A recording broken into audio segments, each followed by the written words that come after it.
Well, good morning, brethren. Very good to be here in the East Church and having opportunity to visit with you. I guess it's been, probably a couple of years or more, about a couple of years, something like that, since I was here in the East Church. I know the last time I was here was while I was still down in Corpus Christi and was up here, was pastoring down there and was up here visiting. So it is very good to be back over here once again.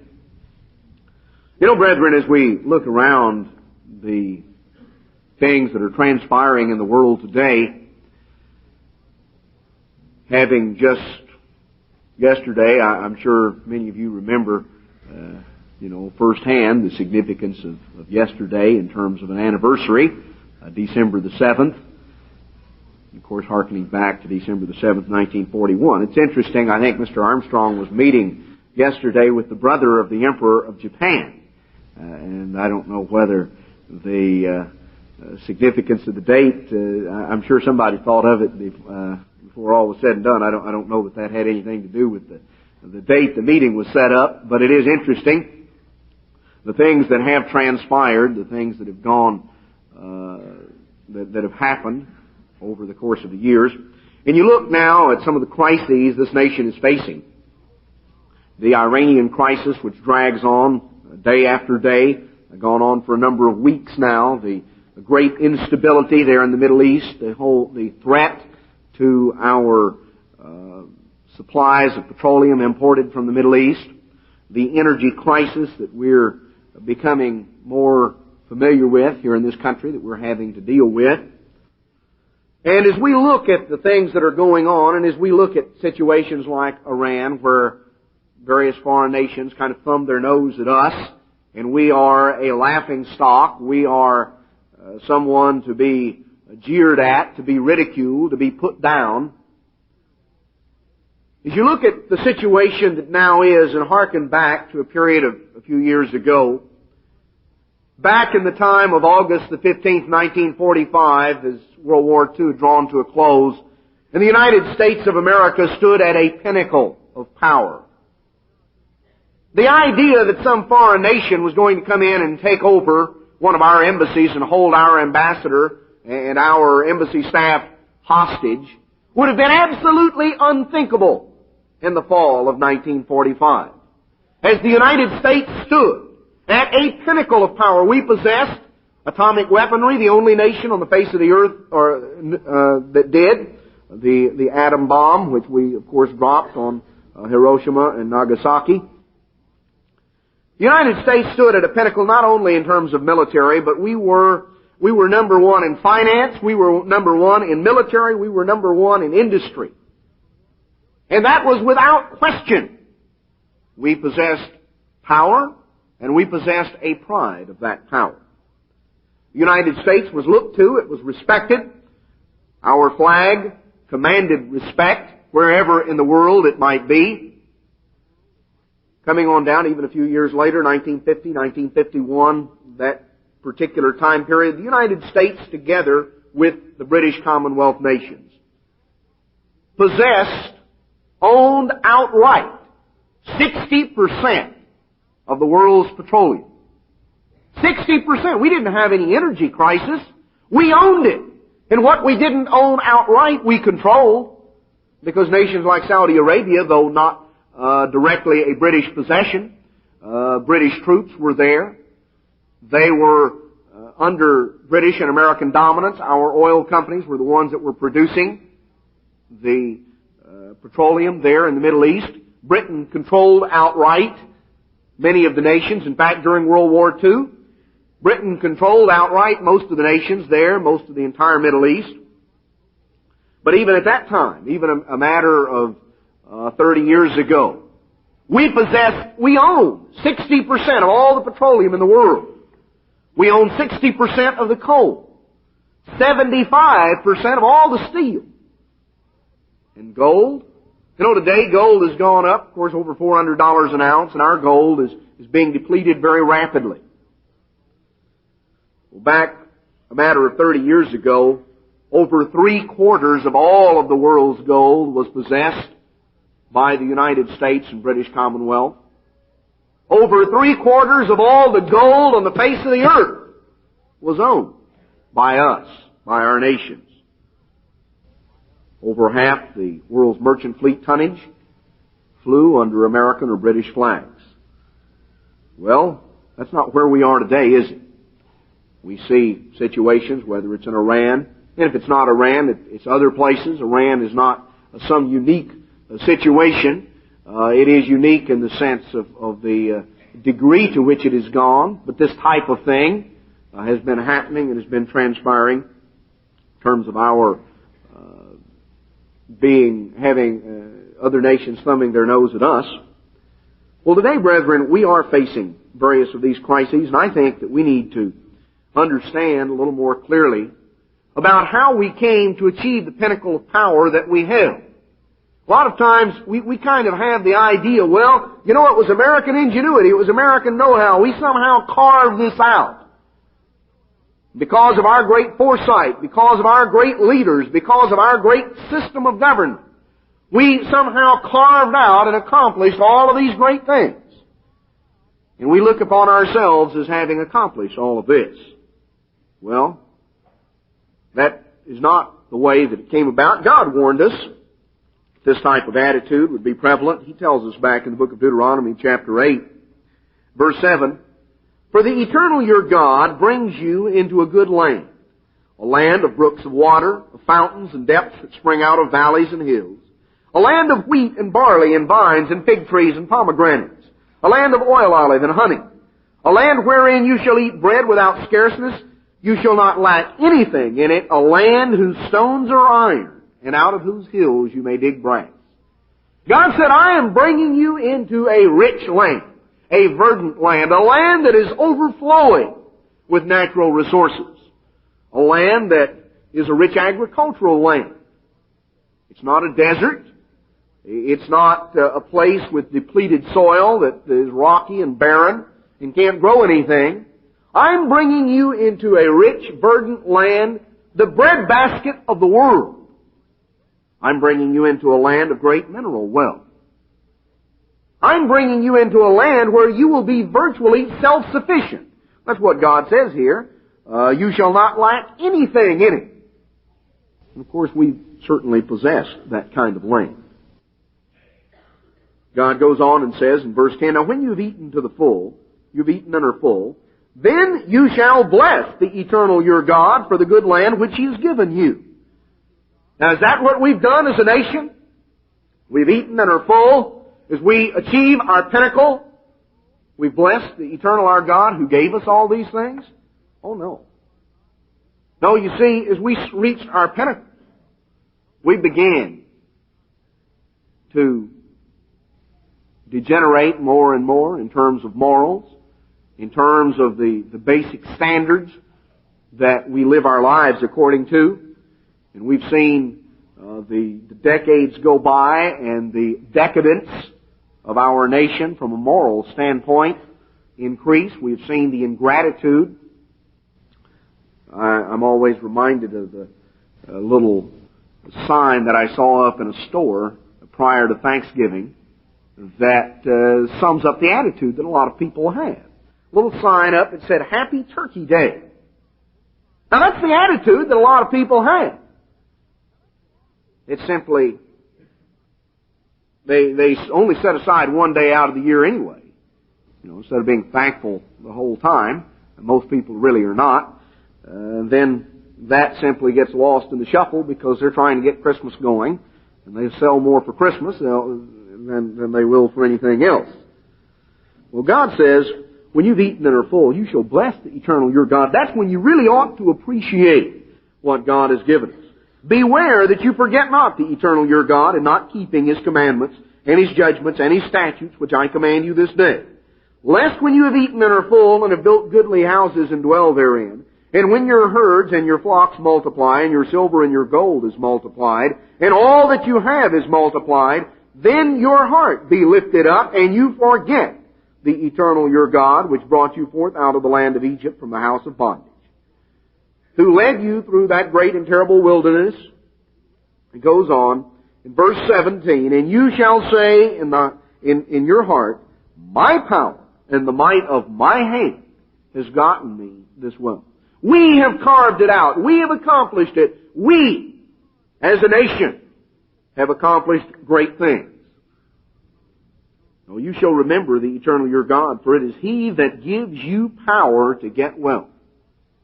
It is God that has given us what we have, and it is God that has given us the ability to accomplish what we've accomplished. It is He that gives you power to get wealth, that He may establish His covenant which He swore unto your fathers as it is this day. And it shall be, if you do at all forget the eternal your God, and walk after other gods, and serve them, and worship them, I testify against you this day that you shall surely perish. As the nations which the Eternal destroyed before your face, so shall you perish, because you would not be obedient unto the voice of the Eternal your God. So, again, God has made a promise here, and I want us to go through and focus on a little bit of what God has promised. Because as we go through, we're going to see that God keeps His promises. God made a promise that He was going to give our people certain things. And God gave us those things. But God also made another promise. And the other promise was that if we take the things that He's given us, and if we don't appreciate them and use them and thank and praise Him for them, God is going to take them away from us. And God says that He's going to deal with us. He's going to destroy us as the nations which the Eternal destroyed before your face, so shall you perish.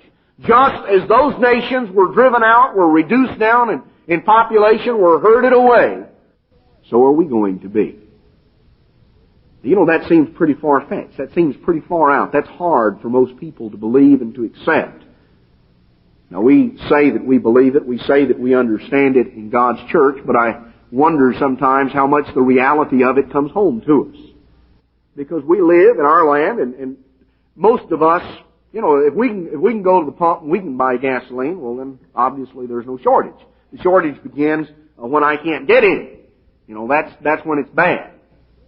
You know the difference between a depression and a recession, don't you? A recession is when you lose your job. A depression is when I've lost mine. You know, that's kind of the way that people evaluate it. If it happens to the other fella, well, that's too bad, but if it happens to them, well, boy, you know, that's terrible. Well, God says these things are going to happen. He made certain promises, and I think that it's good to focus on some of that. God goes on and He tells us in Deuteronomy 9, verse 5, not for your righteousness or the righteousness of your heart, which do you go to possess their land, but for the wickedness of the nations, the Eternal your God does drive them out from before you, and that He may perform the word which the Eternal swore unto your fathers, Abraham, Isaac, and Jacob. So God said that, look, I'm doing this both as a punishment, but primarily as a keeping of a promise that I've made to Abraham, Isaac, and Jacob. Now God made those promises as we go back to Genesis chapter 22. Let's just very quickly notice what God promised. Genesis chapter 22, verse 17, God told Abraham, after Abraham had shown his willingness to sacrifice Isaac, He said that in blessing I will bless you, and in multiplying I will multiply your seed as the stars of heaven, and as the sand which is upon the seashore, and your seed shall possess the gate of his enemies. And in your seed shall all the nations of the earth be blessed, because you have obeyed my voice. So God promised Abraham that his descendants would multiply, and that they would be blessed, and that they would possess the gates of their enemies. Now let's go on. Let's notice as the promise unfolds back in Genesis chapter 35. Here God is dealing with Jacob, the grandson of Abraham, and a dream that Jacob had had. God had come to him in this dream. In Genesis chapter 35, well, this is after Jacob had had his dream, and he'd gone on down to Haran. He had married Rachel and Leah. Now he had returned to the place where he had had the dream. God had appeared here with him. In verse 10 of Genesis 35, God said unto him, Your name is Jacob, Your name shall not be called any more Jacob, but Israel shall be your name, and he called his name Israel. And God said unto him, I am God Almighty. Be fruitful and multiply. A nation and a company of nations shall be of you, and kings shall come out of your loins. And the land which I gave Isaac and to Abraham and Isaac, to you will I give it, and to your seed after you will I give the land. Now notice that the promise is here magnified. God had only told Abraham that his seed, his descendants, would be multiplied. Here, God tells Israel, He said, I'm going to bless you, you're going to multiply, and from this multiplication is going to come a nation and a company of nations, and a line of kings. So God got more specific here. He began to specify. It's going to be a great nation, a great company of nations, and a line of kings, a dynasty of kings that would come from Israel, from Jacob. Now let's back a little bit earlier in Genesis chapter 28, where Jacob was having the dream that God had given him when he first fled from his brother Esau.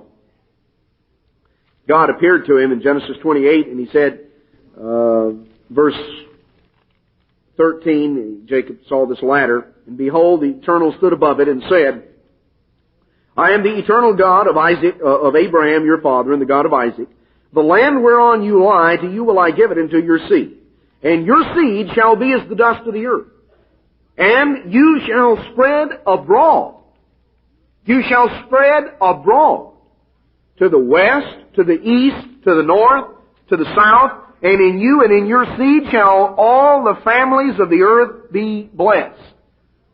Now this is a very important scripture because this shows that Jacob's family and the blessings that they were to receive were not confined to the Middle Eastern area.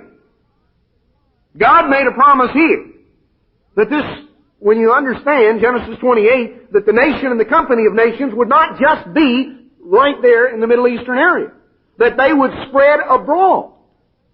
You know, there's some, I read a little article put out by a fellow one time, and it was so ludicrous that you would have thought that he did it as a joke, but evidently he didn't because he'd paid money to have the thing printed up. And his argument was that all God had promised Jacob, that the birthright promises was a little piece of land, a little plot of land about 3 feet by 6 feet. Because God told Jacob that the land whereon you lie, to you will I give it, and to your seed. And boy, that was his proof text. And he stopped right there. And he said, you know, now that's all that God gave Jacob. That's all He gave him. He didn't give him all this other stuff. He just said the land that you're lying on. Well, you know, that's so stupid that it doesn't even deserve an answer. Because if you'd gone on to the next verse, it said, your seed shall be as the dust of the earth, and you shall spread abroad. You're not just going to stay where you're lying. You know, Jacob just kind of lay there from that time on, and all his descendants have piled up on top of him. You know, that's stupid. But it's the kind of, and the thing is, you know, the fellow that wrote this, from what I understand, was someone that was formerly associated with God's church, and had gone out and thought he had totally disproved the identity of Israel in prophecy. Well, it says that they're going to spread out. That they're going to spread abroad. And they're going to go in every direction. They're going to go to the south, down to the areas of Australia, South Africa, New Zealand.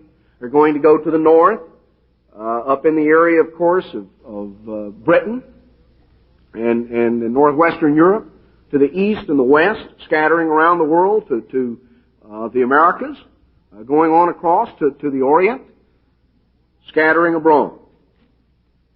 Well, and it says that they would scatter abroad, be scattered in every direction, or go in every direction, not be scattered in that sense, but that they would spread abroad. The Hebrew translated spread here is a word that means break forth. In other words, they were just going to burst out and just break forth. They were just going to multiply and break forth, because the land was just not going to be big enough to contain them. They were just going to break out, break forth, and go in every direction and spread abroad. All right. And in your seed shall all the families of the earth be blessed. Now that shows that they're going to be in areas where they will come in contact with all of the families of the earth, not be just confined to one little isolated area of the earth. So the promise was more specific.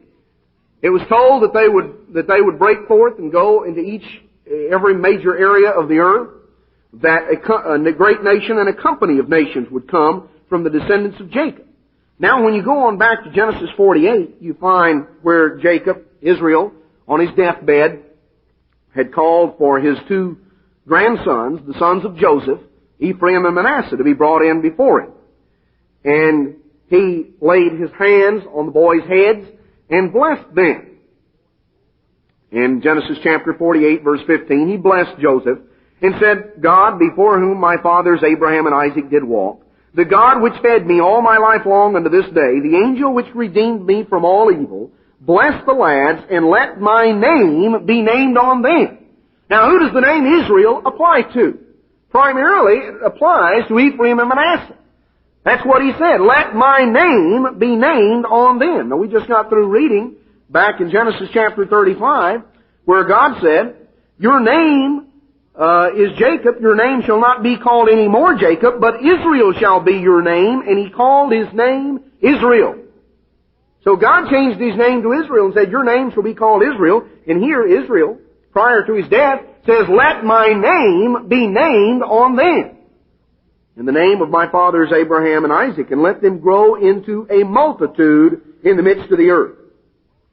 And when Joseph saw that his father laid his right hand upon the head of Ephraim, it displeased him. And he held up his father's hand to remove it from Ephraim's head unto Manasseh's. Now Manasseh was the oldest, and custom would be that the right hand would be laid on the head of the one that was oldest. He would receive the greater blessing, and the left hand on the head of the younger. He would receive the lesser blessing. And of course Joseph, seeing that, thought, well, my father doesn't see very well, and he's got it mixed up, and he's got his hands crossed, and he's confused. I'll straighten him out. Well, Joseph said unto his father, not so, my father, for this is the firstborn. Put your right hand upon his head. And his father refused and said, I know it, my son, I know it. He also shall become a people, and he also shall be great. But truly his younger brother shall be greater than he, and his seed shall become a multitude of nations. And he blessed them that day, saying, in you shall Israel bless, saying, God make you as Ephraim and as Manasseh. And he said Ephraim before Manasseh. Now, he took the two sons, Ephraim and Manasseh. And we saw earlier the promise was clarified to Jacob in Genesis 28, that he would be the father of a great nation and a great company of nations. Now here we find out who that promise is going to come through. It's going to come through Ephraim and Manasseh. Because he said Manasseh is going to become a nation, a great nation. And Ephraim is going to become a company of nations. So God multiplied that out, or specified that out of the particular promises. Now when you get on into Genesis chapter 49, notice Genesis 49:1, Jacob called unto his sons and said, gather yourselves together, that I may tell you that which shall befall you in the last days. Notice what he's talking about. He didn't say that I may tell you what shall befall you day after tomorrow. That I may tell you what shall befall you when you come into the land under Moses. That I may tell you what shall befall you at the time of David and Solomon. No, he said that I may tell you that which shall befall you in the last days. Now the last days weren't 3,000 years ago. They were living in this period of time as we're drawing toward the close of the last days. So the prophecies that Israel gave here referred to the end time. Referred to down in our days, down in our time. Didn't refer to something thousands of years ago. Now that's one basic key that those who say, what you're left with is the conclusion that God either kept His promise or He's a liar. God promised that there would become a nation and a great company of nations, that it was something that would happen in the last days. That it would spread out to the north, east, south, and west, that they would be greatly blessed. he describes Joseph back as he goes through and here in these prophecies down in verse 22, Genesis 49, Joseph is a fruitful bough, even a fruitful bough by a well whose branches run over the wall. In other words, spreading out, a colonizing people. You have something planted right there by a well and goes down and has that good water supply. And even when the weather's dry or different problems, boy, it just spreads up and it's out and going all over the place. Well, that's the way that Joseph's descendants were going to be. Colonizing people, spreading out. All right, God made a promise. He made a promise that He would establish a great nation, a great company of nations.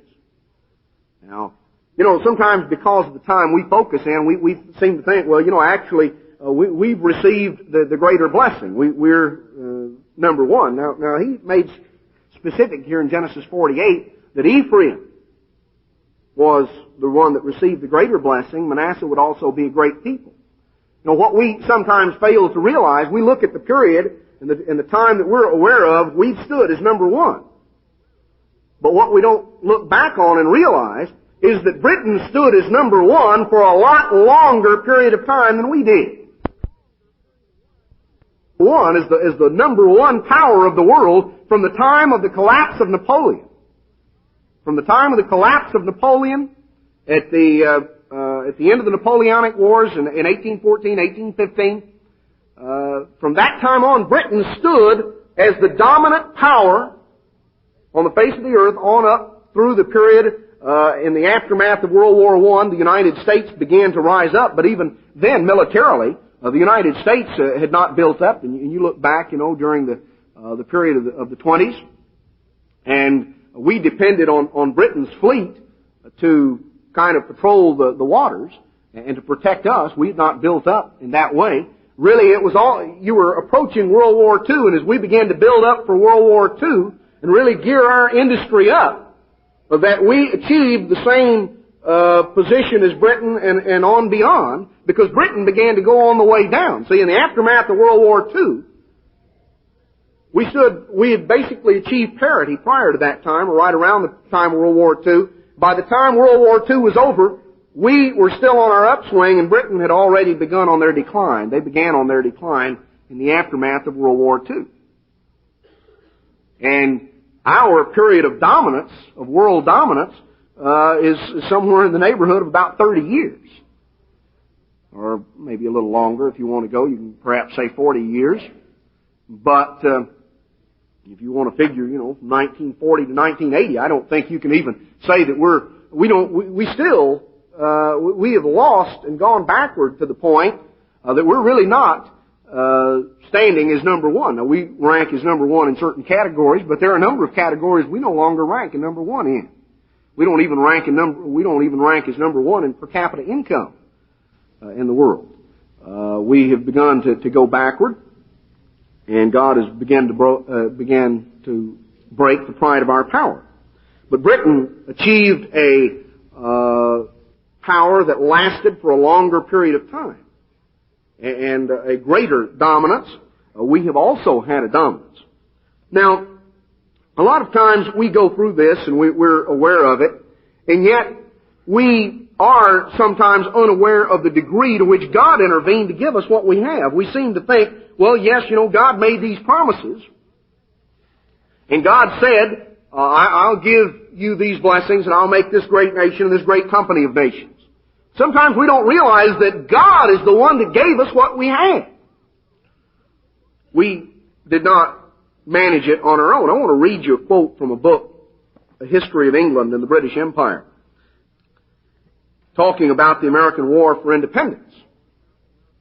It says, after the war, certain Englishmen asserted that America owed her independence to the winds.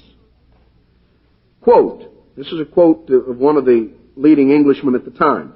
It appeared as if the elements had joined our foes, for storms and hurricanes assisted them to destroy our navy, which by their own strength they were unable to shake. End quote. Time and time again throughout the war came the tale of squadrons scattered and ships rendered useless while worn-out masts split open and tumbled into the sea. The explanation was that since Cromwell's time, the Navy had depended on New Hampshire and Maine for its great masts. The colonists had cut off the supply at the opening of the war, and the Earl of Sandwich, who was the Lord of the Admiralty, neglected to seek substitutes elsewhere. When France entered the war, she dispatched a fleet to America. Admiral Byron, the poet's grandfather, was sent with 13 ships to head them off. A mild gale struck his squadron in mid-Atlantic. The rotten masts broke. The ships limped away in every direction, and only one reached New York ahead of the French. So it went throughout the war. You know, the reason we won the Revolutionary War was because the time had come that God was going to allow our nation to begin to achieve its independence, that He was going to establish the nation of Manasseh as separate from Ephraim. And God allowed that, and God intervened. You know, it's interesting in terms of a battle, with Christmas time being around, and we've all seen the picture of Washington's crossing of the Delaware and all of this. You know, if you read the story, realize that Christmas and the production of Christmas in this nation is something that has not always had the prominence that it had. You realize Christmas Day was not even a legal holiday in some parts of the United States until well into the 1800s? It was not even a holiday in the state of Massachusetts until well into the 1800s. It wasn't recognized at all. In fact, it was illegal in colonial times to celebrate Christmas in Massachusetts. There was a period of time when Christmas was illegal in England. It was illegal to celebrate it. Unlawful. George Washington came in, it was on Christmas Day, that a major victory was won for the Americans. Because the British had hired all these Hessian troops, these Germans, who were celebrating Christmas, and they were drunk and carrying on, and Washington crossed over and hit them and caught them, with their, in the midst of their celebration. It's interesting, It was a custom of the heathen, and it was imported to this country and to England. In the 1800s, it really, the type of observance that we know today was imported in from Germany. That's really the main inroads that it came through, German settlers into this country. And of course, Queen Victoria of England's husband was a German, Prince Albert, and he introduced all of the German customs there to the British royal family, and from them it spread out to the rest of Britain. But it's interesting.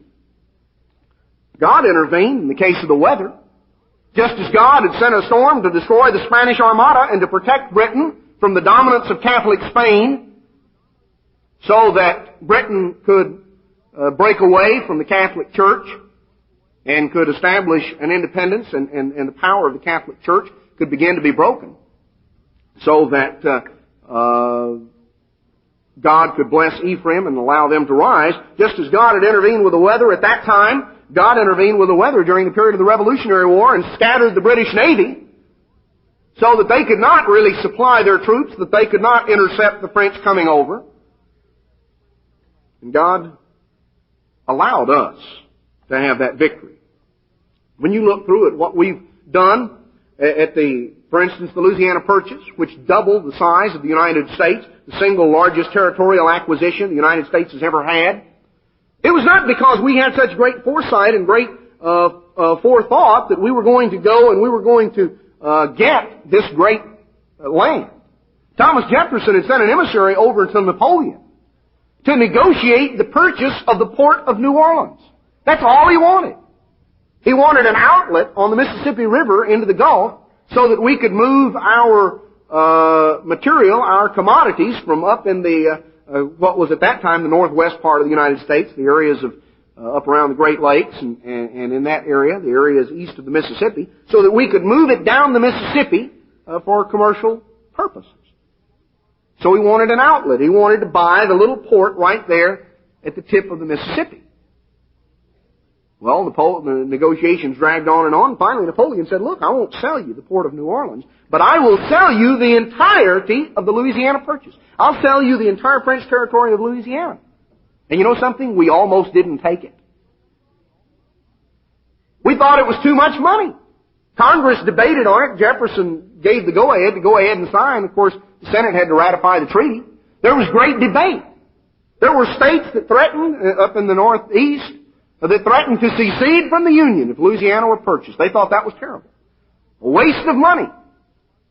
Now you go up into the heartland of the United States and the breadbasket right now, up into states like Iowa and Kansas and some of that area, the rich farmland of this nation. You go up there and offer them a nickel an acre for their choice farmland, and they'll probably call somebody to come lock you up. Well, they'll think you've really gone off the deep end. We purchased all of that from France for less than a nickel an acre. God gave it to us.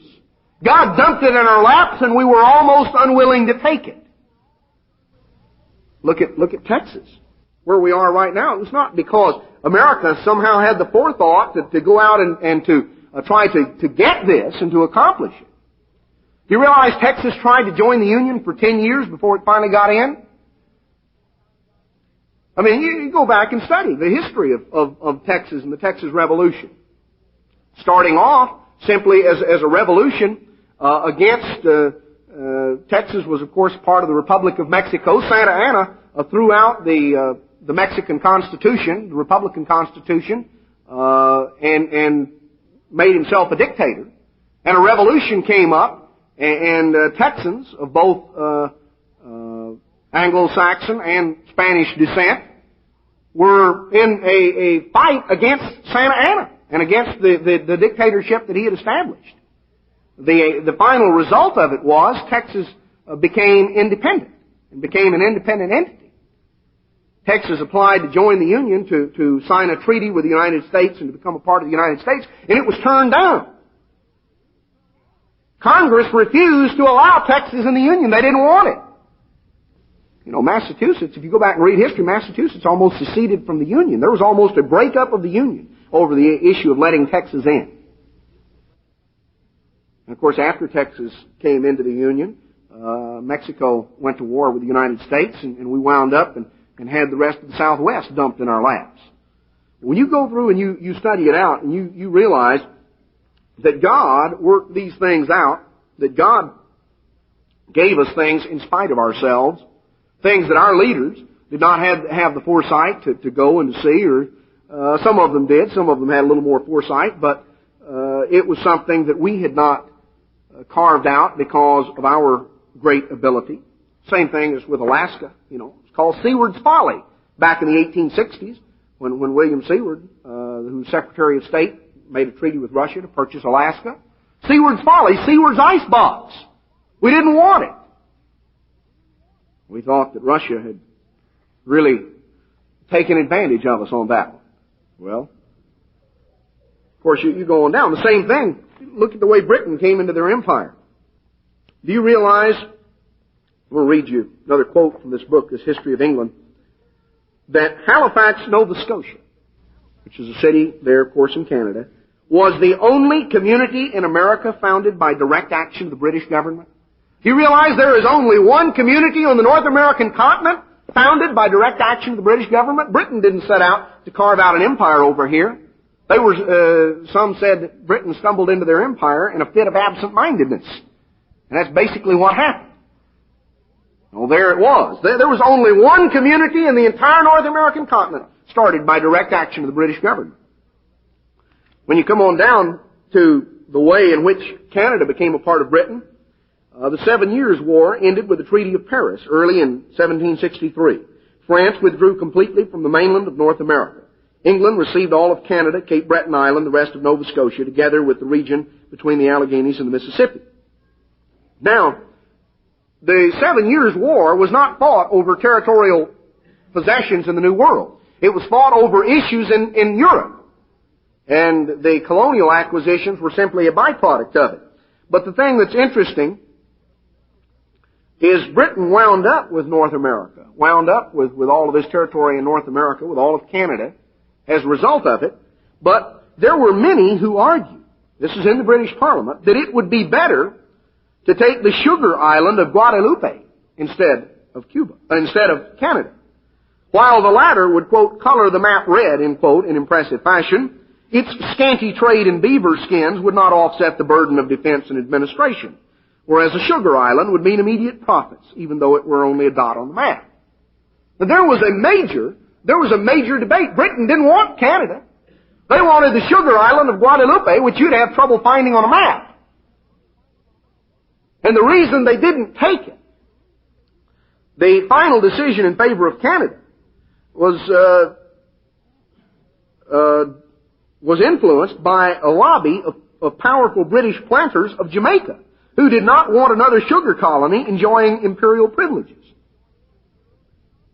See, they didn't want any competition. They didn't want another sugar island coming in that could be used and would produce sugar. Britain wound up taking Canada feeling like they'd been cheated. Here all they wanted was Guadalupe. And they wound up with Canada instead. Wasn't there great forethought that carved out the North American continent and colored it, red today stands for communism. Well, the time was, the old globes, the old maps, the British Empire was colored red. And when you look, and spun that globe, 1/4 of the world's surface was colored red. It was ruled by Britain. Well, they wound up with Canada in spite of themselves. When you go on, let's notice, I want to mention some things about Australia and New Zealand. In terms of Australia, when Britain decided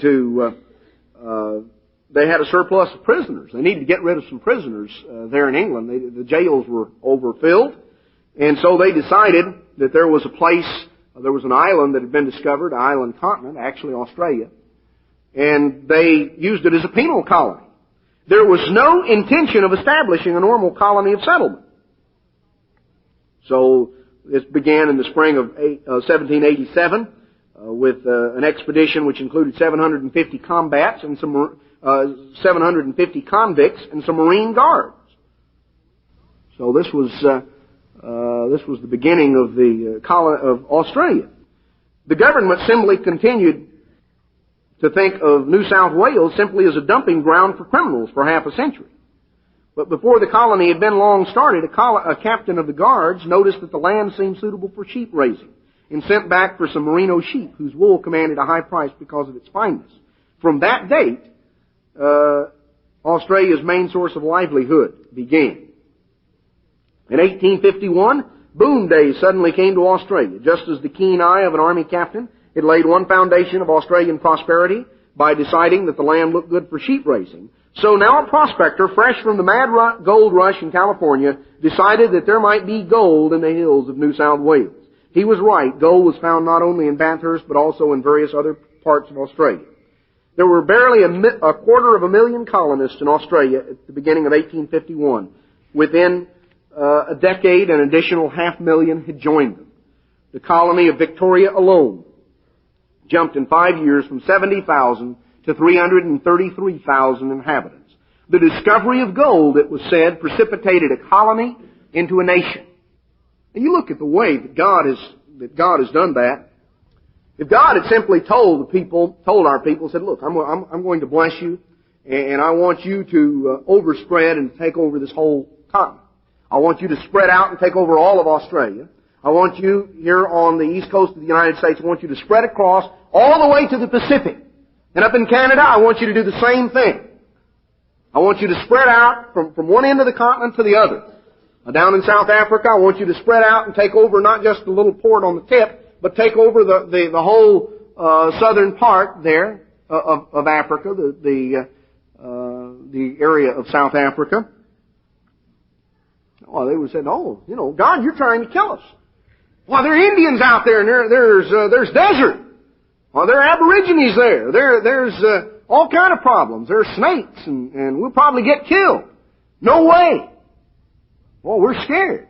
Go out there and cross that desert, and we'll get killed, and the Indians will ambush us. God didn't tell us to overspread it. He just dangled gold at the other end. And we like to broke our necks getting from one end of the continent to the other. Forgot all about the Indians and the Aborigines and the natives and the this and the that. We just, overspread. There it was. God waited until we found, till finally we had acquired the area of the American West and Southwest. And then gold was discovered in 1849, and immediately we overspread.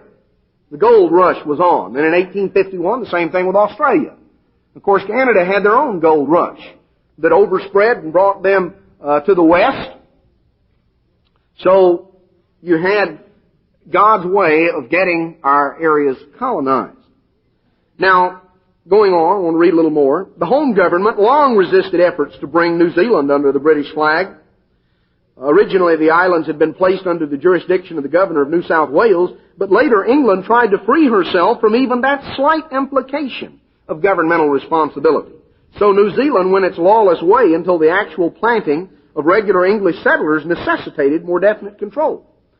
Still the Colonial Office refused to sanction the enterprise, and a company, a private company, wound up doing business in Britain, finally had to go in to supervise the thing and to get a handle on it, to get control on it.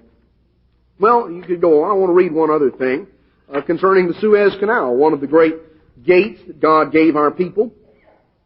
Britain did not start out to build the Suez Canal any more than the United States started out to build the Panama Canal. You know who started out to build both of them? France did.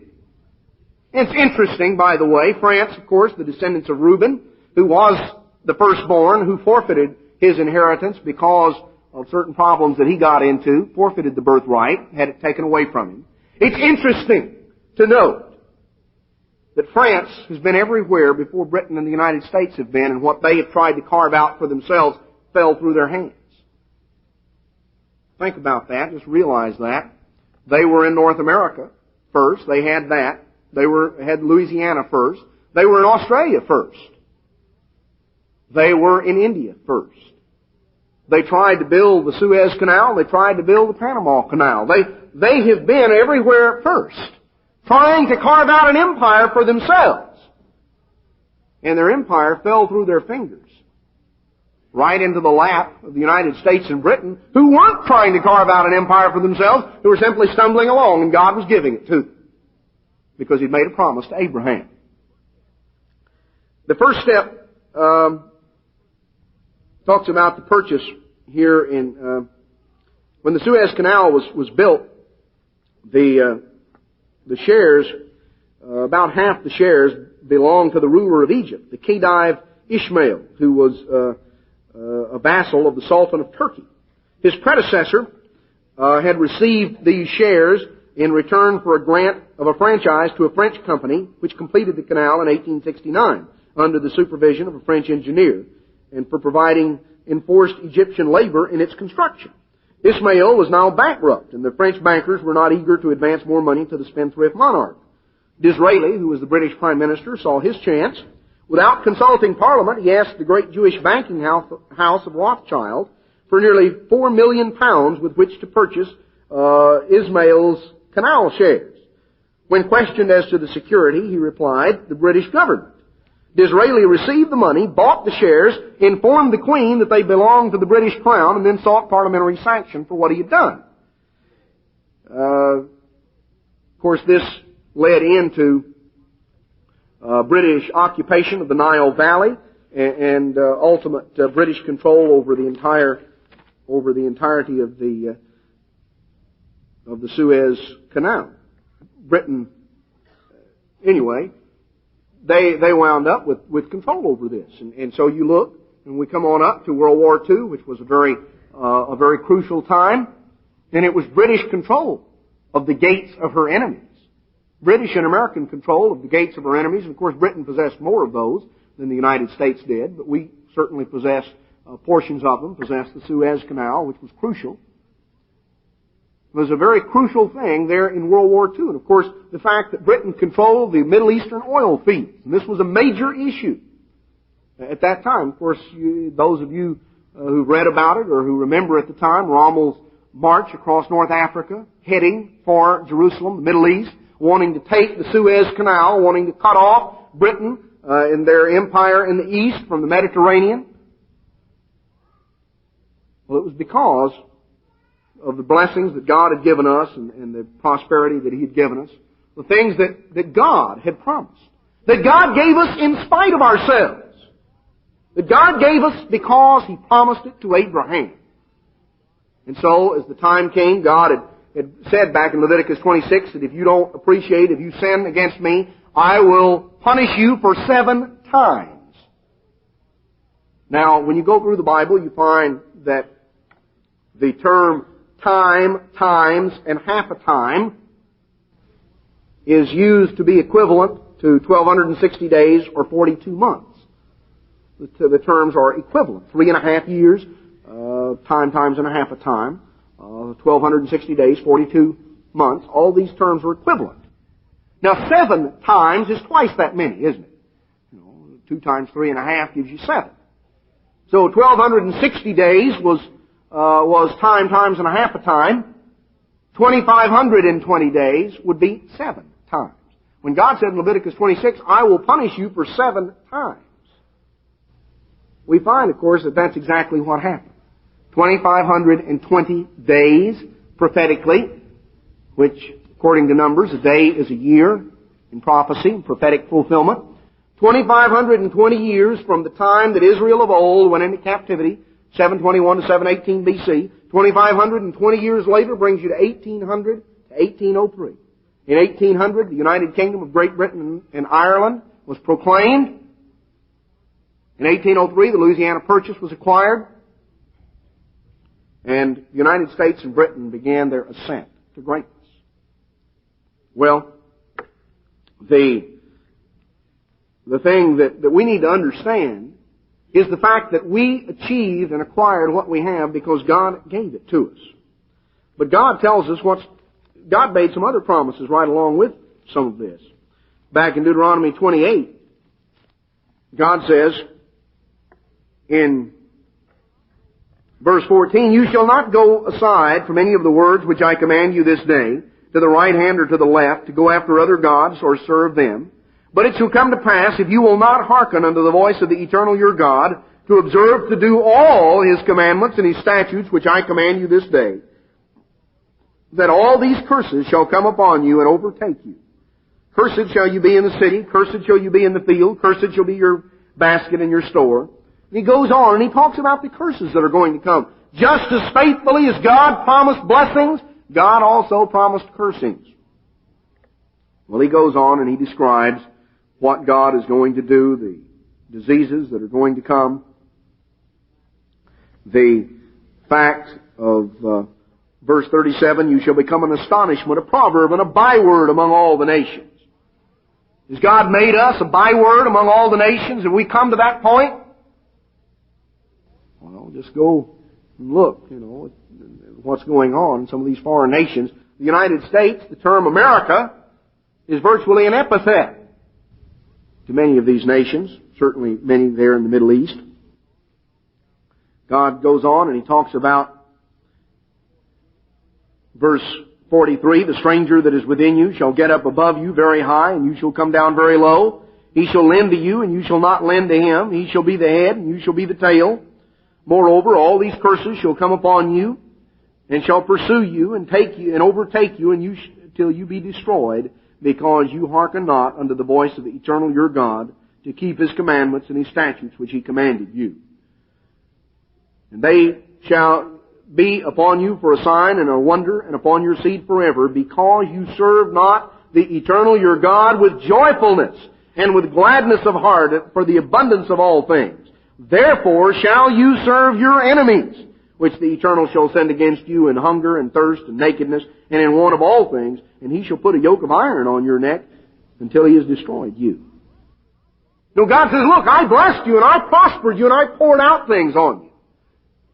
And you could have served me, and you could have obeyed my voice, and you could have done so in the midst of prosperity and plenty. You could have done so in the midst of the good times. But you chose not to do that. And as a result, you're going to learn. You didn't want to serve anybody. You wanted to do your own thing. Well, you're going to learn to serve. You're going to learn to be under authority. But the authority you're going to be under is not going to be my authority. It's going to be the authority of a nation I'm going to bring against you, and you think my law is a yoke?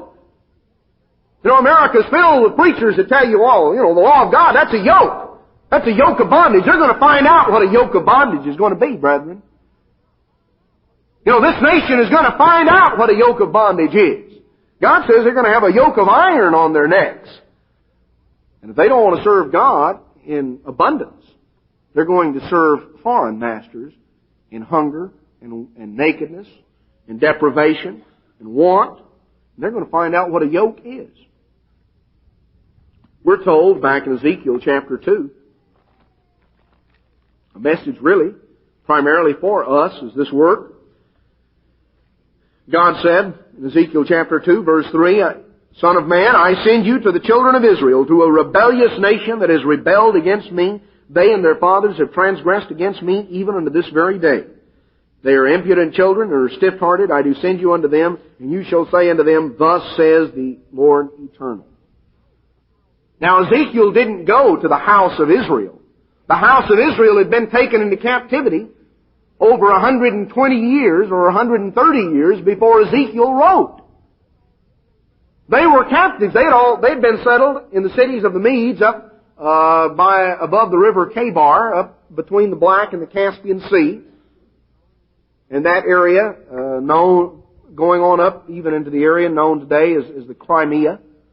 And, of course, as they migrated into Europe at a later period of time, they were known as, if you read European history, you'll find that the Celtic peoples, the ones coming there into Europe, were known as Cimmerians, Cimmerins, Cimmerians, because they came from the area of the Crimea.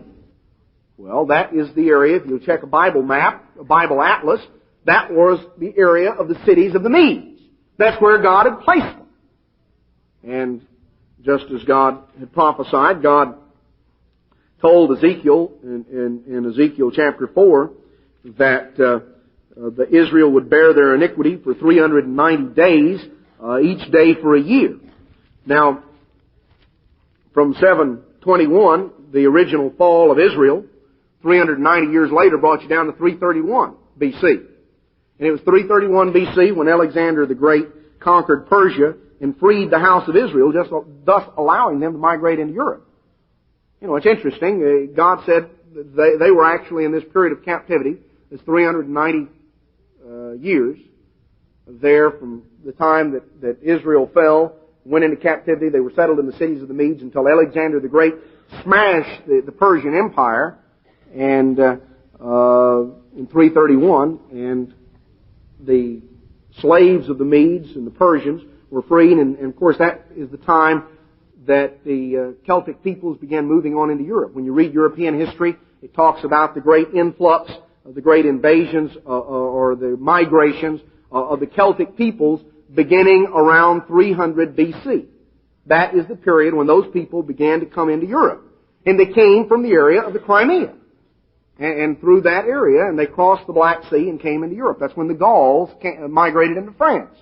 And these people began to pour into Europe. And they came in successive waves. You know, when you go through and you put history together, and it's exactly what God said it would be. Well, Ezekiel didn't take a message to the house of Israel. Ezekiel wrote a message, but the house of Israel was way up in the cities of the Medes. Ezekiel was down in Babylon, and he was a slave, a Jewish slave, to the Babylonian Empire. Completely different nation. And God was sending here a promise or a prophecy of future captivity. Now you go up to a bunch of captives, to people who were still in captivity at the time Ezekiel was writing, and said, you're going to go into captivity if you don't obey God. Well, you know, it's like going to a guy in jail and saying, we're going to put you in jail if you don't shape up. Well, that's crazy. That doesn't make sense. But God, the message Ezekiel wrote made sense because it wasn't for that time. It's for our time. And God says in Ezekiel 2 verse 5, they, whether they will hear or whether they will forbear, for they are a rebellious house, yet shall know that there has been a prophet among them. And he goes on down in Ezekiel chapter 3, verse 17, Son of man, I have made you a watchman unto the house of Israel. Therefore hear the word at my mouth, and give them warning from me. When I say unto the wicked, you shall surely die, and you give him no warning, nor speak to warn the wicked from his wicked way, to save his life, the same wicked man shall die in his iniquity, but his blood will I require at your hand. Yet if you warn the wicked, and he turn not from his wickedness, nor from his wicked way, he shall die in his iniquity, but you have delivered your soul. You've done what has been required of you. Of course, brethren, we need to understand this. We need to understand that God has given us this message. God has given us a message to take to our people Israel. And if we allow ourselves to be bogged down in all kinds of little petty things, and we get bogged down in our own personal problems, and we get bogged down here and there, and there are those in the work that have allowed themselves to get bogged down, and they wanted to get they were conscious of status and position and power and politics and whatever. And they want to bog down and bog down. God says, look, I have given you a job to do, and when all is said and done, I'm going to hold you accountable for what you've done with the job I've given you. And if we allow our attention to be diverted from the job God has set before us, to cry aloud, to spare not, to warn this nation, to warn the world of what God has going to do, then God is going to hold us accountable. He says, if this nation dies, if this nation perishes because they never heard, you're going to be held accountable for it. Well, I think it's something we really need to be conscious of in realizing the fact of what God is doing, and realizing our part in it. You know, God could have chosen to do His work a variety of ways. God has chosen to work through human beings.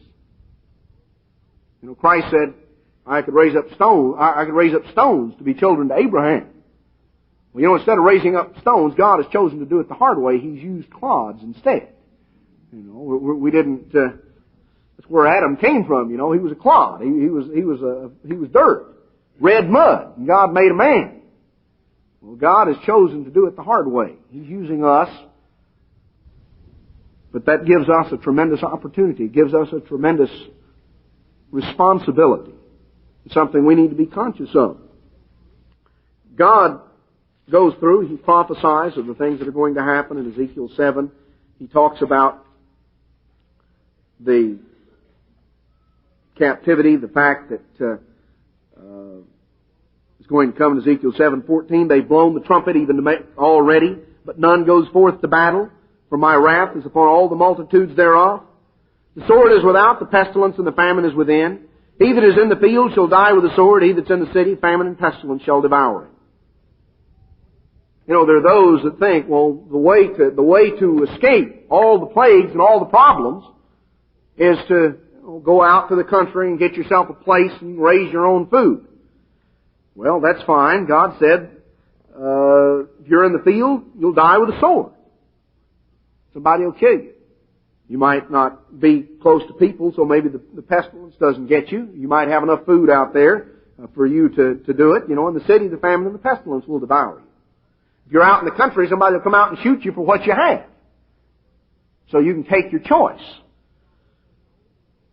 You want to stock up on gold, you know, that's your inflation hedge. Verse 19, they shall cast their silver in the streets, and their gold shall be removed. Their silver and their gold shall not be able to deliver them in the day of the wrath of the Eternal. They shall not satisfy their souls, neither fill their bowels, because it is the stumbling block of their iniquity.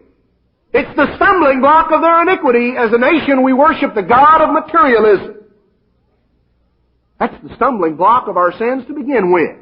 God blessed us, and we got our eyes set on the material things and on the blessings and oh, how great we are and all the things that we've got, and we just seek to acquire more and more and more and not really give God the praise and the glory and the credit for what we've been given to begin with.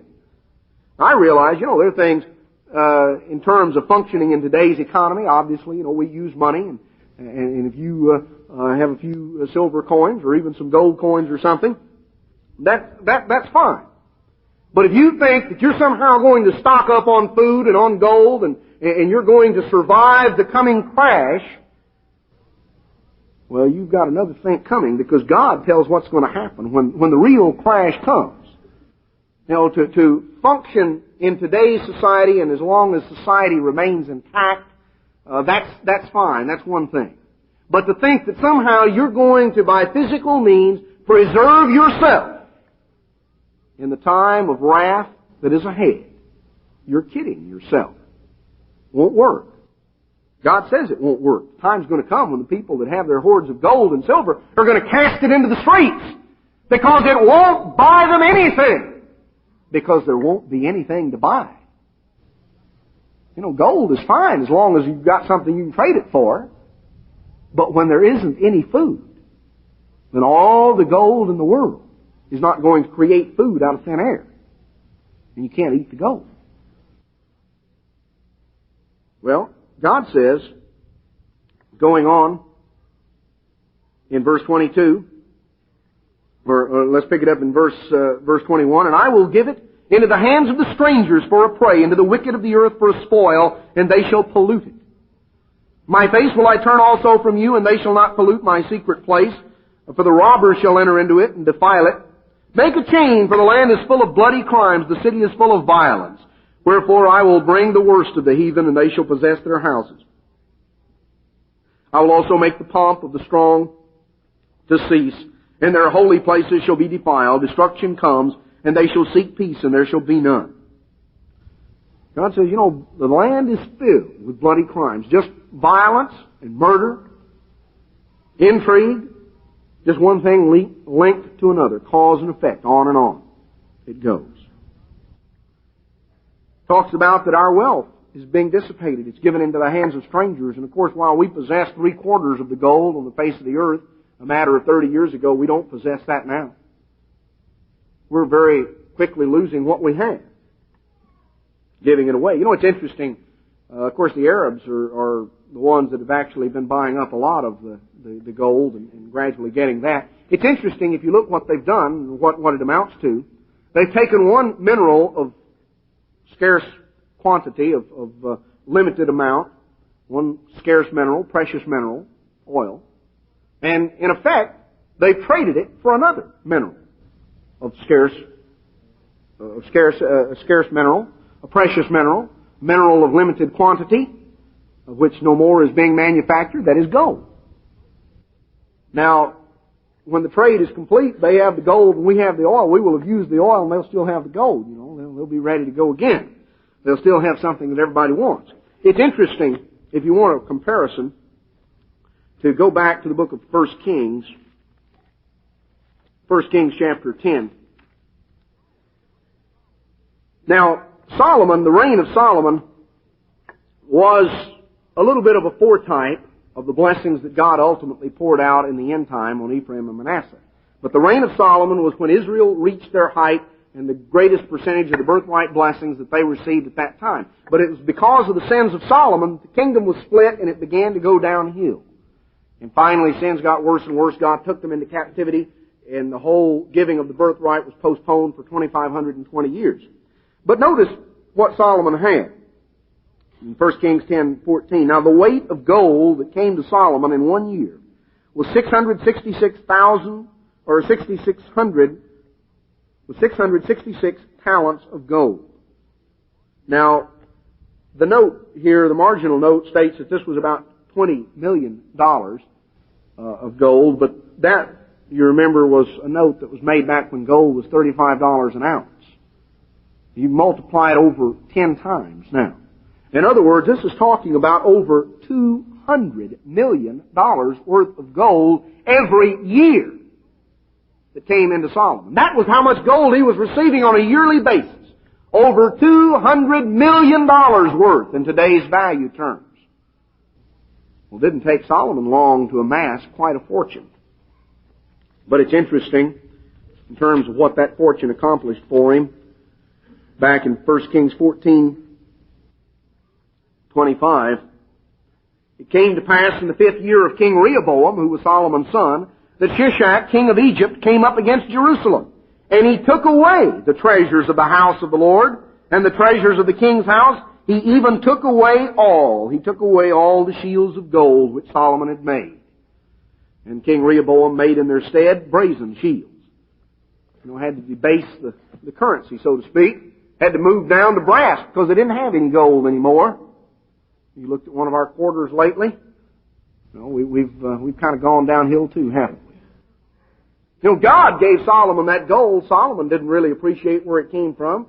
He got into problems, began multiplying to himself foreign wives and got involved in some of their idolatry. And the whole nation went downhill. When his son came in, his son got into some of the same problems Solomon had. And within a matter of years, everything that God had given Solomon, God just allowed it to be dissipated. It was gone. Longer came in, it went out. One fell swoop, Egypt came in and took it. Well, it's interesting. You know, it's interesting when you look at some of these parallels and you realize what has happened and what is happening and the promises that God makes. Because God has kept His promises. That's really what it comes down to, that God has kept His promises. And when we look at history and we see that God made a promise to Abraham, God made a promise to Isaac and to Jacob. God has kept those promises. God has poured out on our people the choicest bounty of heaven. But God told us what He would do if we didn't appreciate it, if we didn't use it. We as a nation have cut ourselves off from the fabulous blessings that God gave. We've not really appreciated what God gave us and what God made. We've sown the wind, and we're reaping the whirlwind. Now, brethren, you can bank on the promises of God. That's reality. You look around at what we see on the surface, and that is illusion. That just is what appearance says. But reality is based on the promises of God, because they will come to pass. We stand at a very crucial time in the history of our nation, a very crucial time in the history of this world. And frankly, a very crucial time in the history of God's church, because God is cleansing and purging His church. And there are those that have chosen to go and to cast in their lot with this world, this society. If you want to do that, there it is. Go to it. But God has made you a promise. A promise of what's going to transpire. A promise of what's going to come to pass. And God's promises stand sure. Additional programs and literature available at hwalibrary.com.